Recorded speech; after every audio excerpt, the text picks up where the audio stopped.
British Council IELTS Test 7.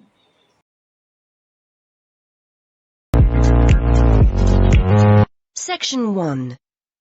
You will hear a conversation between a travel agent and a customer. The customer wants to book a coach ticket. First, you have some time to look at questions 1 to 3.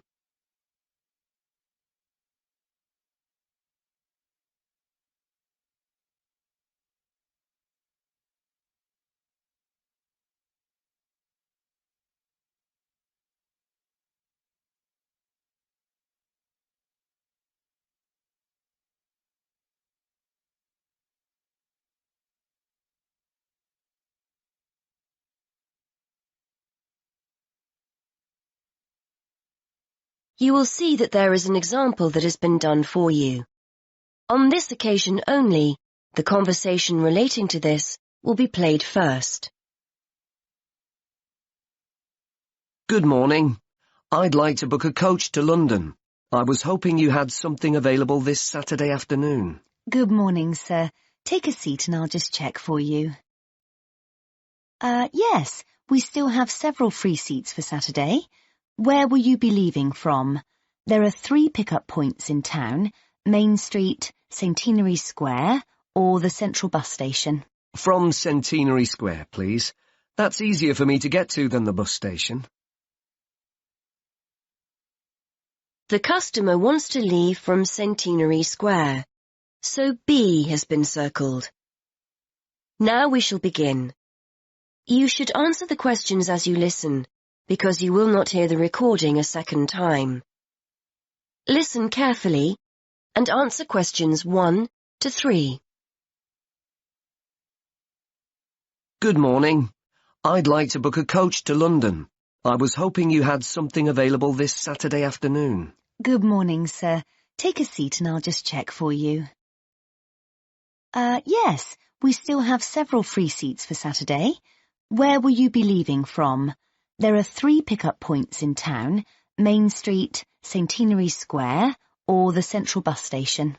From Centenary Square, please. That's easier for me to get to than the bus station. And what time would you like to leave? There are coaches on the hour every hour, from 12 through till 6 p.m. Well, I'm meeting someone at the station in London, and I need to be there for 4:30. So, which one would you recommend? Well, there's one leaving at 1 that arrives at Victoria Station at 4:10, if that's any good. Traffic is usually quite light at the weekend, and the drivers tend to make good time, so I think you'd certainly be there for 4:30. OK, that sounds just right. I think I'll take that. I can always phone ahead if I'm going to be late. And when are you returning, sir? Actually, I'm not sure when I'll be coming back, so I won't book a return ticket, just one way. I can always book you an open return if you'd like. You can use this at any time within the next month, as long as you contact us first to reserve a seat. Well, there's a chance I might be getting a lift back, you see, so I'll just pay for one way. I don't want to buy a return if I don't need it. OK, no problem. Are you travelling alone? Just the one ticket, please. I'm going down to visit my daughter at university. My son's meeting me at the station, so it's a proper family reunion. Before you hear more of the conversation, you have some time to look at questions 4 to 7.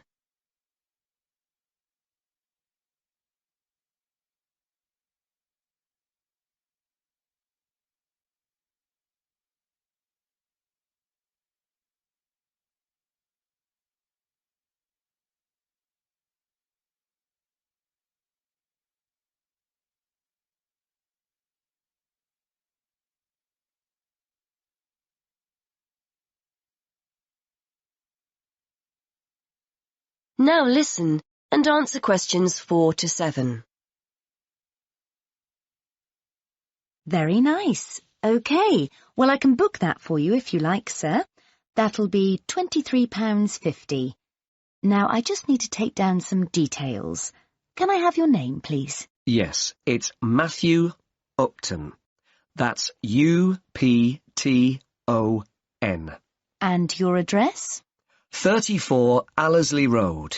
Allersley. That's Allesley. And your telephone number? 01732 558 997. And your email address. We'll use this to send confirmation of your travel details.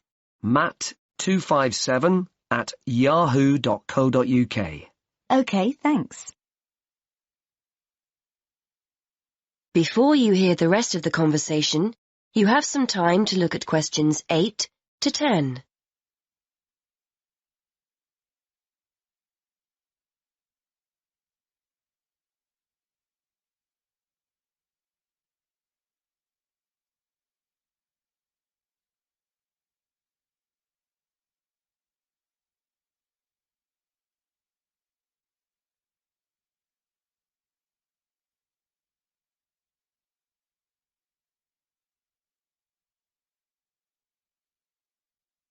Now listen and answer questions 8 to 10. Before I forget, I'll be taking a little luggage. Is there a set luggage allowance?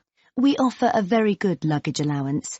You can take 2 suitcases as long as they're no more than 20 kilos each. That's 40 kilos in total, and 1 small item of hand luggage on the coach. Most people find that more than adequate. Any additional items carry an extra charge of £10 for each bag. I certainly won't be taking that much, so I should be okay. I was worried I might be taking too much. Would you like travel insurance included with your ticket? It's an additional £2. No, I don't think so. No problem. It's not compulsory. OK. How will you be paying? Actually, I've been having trouble with my debit card today, and I've left my checkbook at home, so I'd better pay in cash. You'll give me a receipt, won't you? Certainly, and we'll send confirmation to your email address as well. So that's £23.50, sir. If you just wait a minute, I'll print you off a receipt. That is the end of section 1. You now have half a minute to check your answers.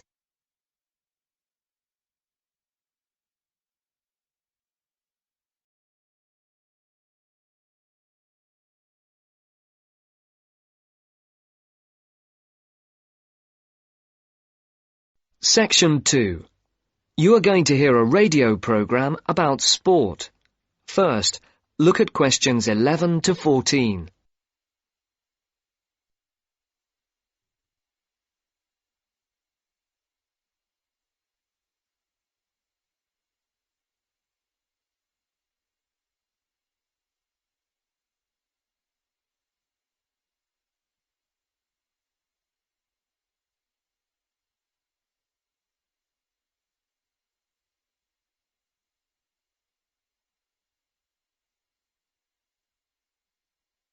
For these questions, listen carefully and circle the correct letters. And now for our Mystery Personality of the Week and your chance to win one of our fabulous prizes. Last week's competition generated a huge response, and the first 5 answers pulled out of the bag will receive £100 worth of sports clothes vouchers. And if you didn't win last week, here's another chance. And this week's prize is even bigger. We're giving away 10 prizes of £250 worth of book, music and clothes vouchers to mark the first anniversary of the show on the air. So get your pens ready to take down the address details. Just write the name of the person you think is our mystery personality and send it to Mystery Draw at the address Marcia will give you in just a second. The address will be repeated at the end of the show for those of you who didn't get it. And so it's over to Marcia, who will tell you a few tantalizing details about our mystery person this week. Thanks, Mike. Well, here goes. Our mystery person this week is a very well-known footballer who plays for a famous club and has also played for his national team. He is very talented and is enormously popular, especially for the part he played in a famous footballing victory. And 2 clues. He hasn't got a famous wife, and he speaks French. If you think you know who it is, then pop the answer on a postcard and send it to Mystery Drawer, P.O. Box 5110, London SE1 5LE. That's P.O. Box 5110. And please don't forget to write your name and address too. And now it's back to Mike. Before the broadcast continues, look at questions 15 to 20.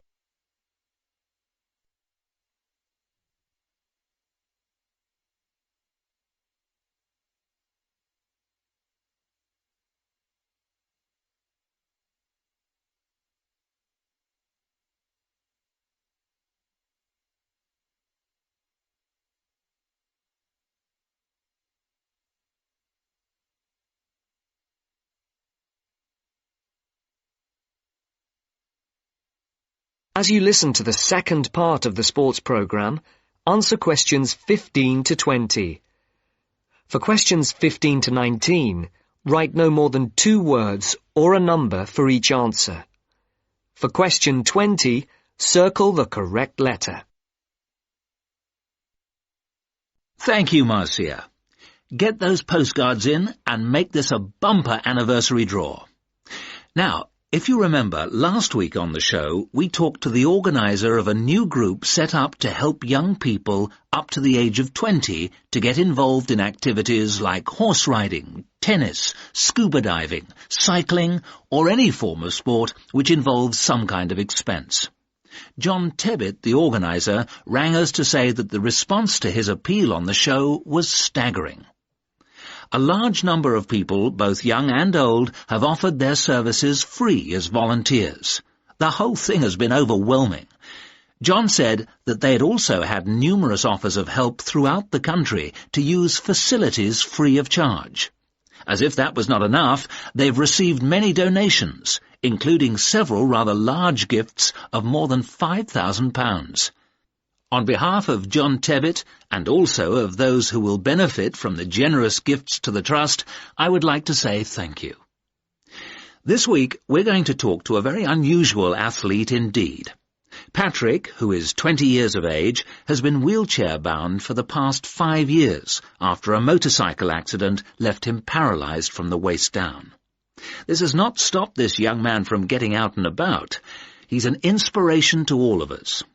Patrick has excelled in archery, beating the best in the field, so much so that he has won sponsorship from leading sports manufacturers, which has now enabled him to devote more time to perfecting his skills. So I would like to introduce you to Patrick, who is going to tell us what this sponsorship means to him. That's the end of section 2. You now have half a minute to check your answers.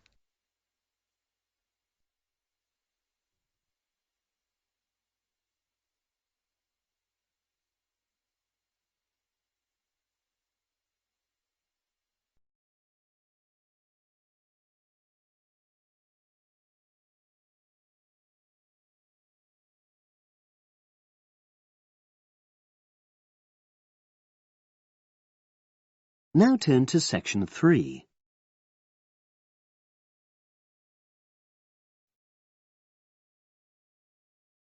CD 3. Test 5, Section 3. You will hear a business studies student called Sam talking to his tutor about an IT project he is going to do for a local company called Turner's. First, you have some time to look at questions 21 to 26.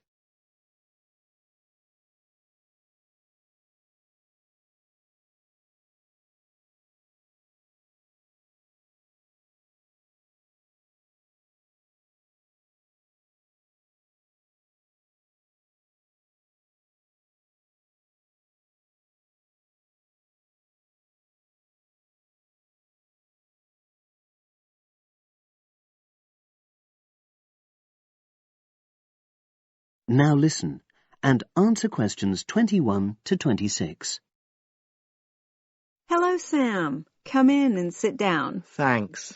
You're here to discuss your company-based IT project, aren't you? Yes, I've been to see the manager and he's given me a lot of ideas about projects that the company would find useful, but I wanted to ask your opinion about them before I choose one. Yes, that's fine. Now, this company's called Turner's, isn't it? That's right. It's a small engineering company. They make machine components for trade use. They're well established. They started in 1976, but they're a bit old-fashioned. Okay. And what kind of projects did Turner's suggest you could do for the company? Well, they want some improvements made to their customer database. The one that they've got at the moment isn't very useful in some ways. I had a quick look at it. That would be a very straightforward project, and it'd be simple enough to evaluate, but I don't think you'd get enough out of a project like that. You wouldn't learn anything new. Well, another project they suggested is to do with their online sales catalogue. At the moment, customers can look at their products, but they can't actually order them online, which must affect their competitiveness. But I said I thought it would take too long. It's quite a big task. You're right. It's too much for the time you've got. It's a pity, though. Then they want some help with their payroll system. At the moment, the way they calculate pay involves a lot of manual accounting. I suggested they could have a system where employees register electronically when they arrive and leave work, so the hours they do could be transferred automatically. I think you'd get a lot out of a project like that. It would extend your skills, but it wouldn't be too much to take on. A student did something similar a couple of years ago, but this is slightly different. Well, then they need help with their stock inventory. They do everything manually. Really? Yes, and it takes so much time. It's probably very inaccurate, too. An electronic inventory would probably be the biggest single benefit for the company. I'm surprised they haven't had it done before. I know. Then they wanted to improve their internal security. The manager had visited other companies where the staff use swipe cards to access various areas of the building. It sounded useful, but the trouble is I'm not really sure how to do it. Well, I think you're right in that assessment. At the moment, it's probably a bit beyond your level of knowledge. Is that all? Just one more. Customer service. They want to be able to collect feedback from their customers in a more systematic way. At the moment, it's a bit of a mess, and they probably lose business as a result. Would that involve you going to see customers at their own premises? Because in that case, you might have to do a fair amount of traveling, and that would incur expenses that haven't been agreed with these companies. I never thought of that. Well, it might not be a problem, but it's something that needs clarifying. Well, I hope that's been helpful in narrowing down the options. Yes, it has, thanks. I'll be able to make a decision now. But while I'm here, can I talk to you about coursework? Sure. Now you have some time to look at questions 27 to 30.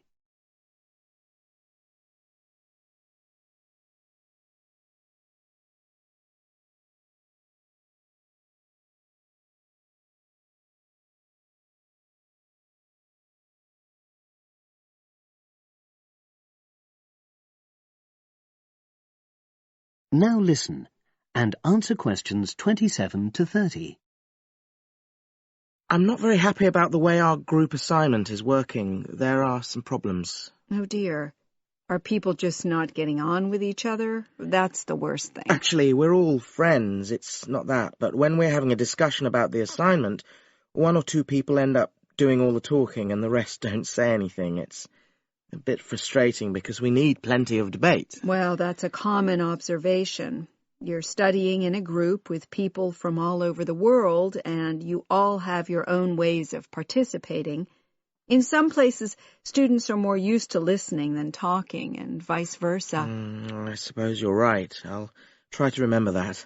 Does everyone pull their weight as far as sharing the workload is concerned? I'd say they do, yes. And our group elected a leader. She's very good at making sure no one's overloaded. But personally, I feel that there are just too many of us in the group. Whenever we try to arrange a meeting, there's always at least one person who can't make it. It's not anyone's fault, it's just that we've all got slightly different timetables. Well, I'm glad you've talked to me about it. Feedback is always useful. Is there anything else you're concerned about? There are a couple of problems with lecturers that all the students are talking about. Last semester we had negative feedback about the way lectures were organized. There were several occasions when the wrong room had been booked or the same room had been booked twice, that sort of thing. Is that still a problem? That hasn't happened at all as far as I know. Oh, good. It's sorted out then. But I don't know the reason, but some of the staff often turn up late, so we miss 10 or 15 minutes of our lecture time. It might be because they've been copying handouts for students. I think there's a queue for the machine sometimes. Well, I'll look into that. Thank you for telling me. Anything else? The other thing is that it can be very difficult to get to see a lecturer individually. They're all very supportive and friendly when you do manage to find them, but often they're not in their office, even at times when they're meant to be available for consultation. Okay, that's helpful. Now, before you leave, That is the end of section 3. You now have half a minute to check your answers.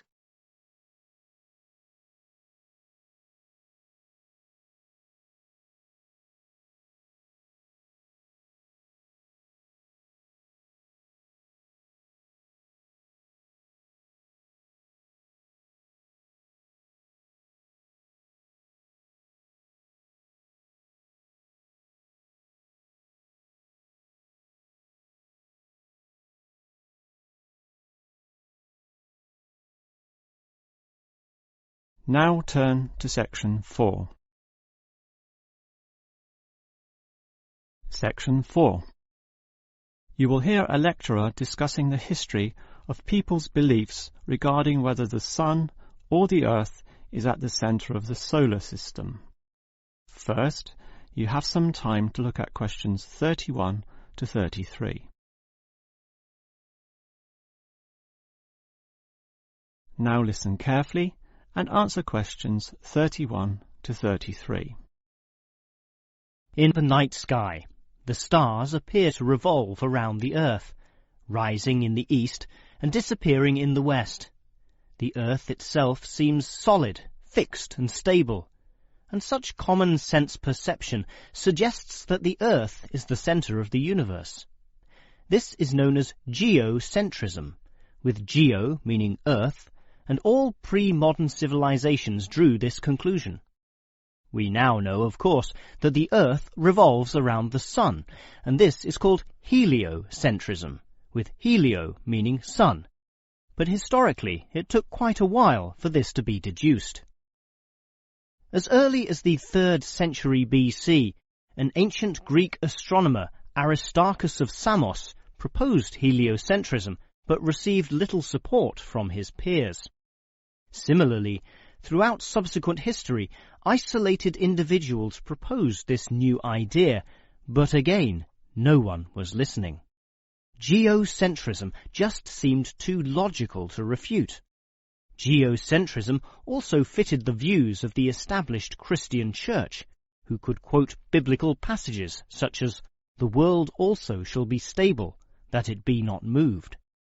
Those who dared disagree were subject to accusations of heresy, often with dire punishments to follow. The trouble was, as the night sky was observed more closely, that simple revolution of the stars proved not so simple at all. In relation to the other stars, some steadily wandered in given directions, then sometimes reversed for months, and disappeared altogether. They were called planets, meaning wanderers. In addition, the position of the Sun and Moon altered slightly over the year, and comets, those mysterious glowing spots, would come and go.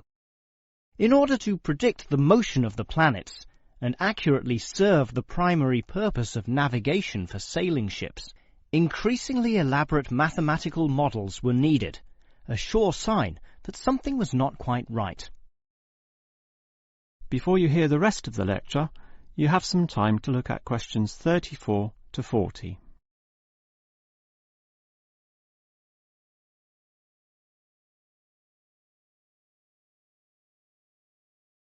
Now listen and answer questions 34 to 40.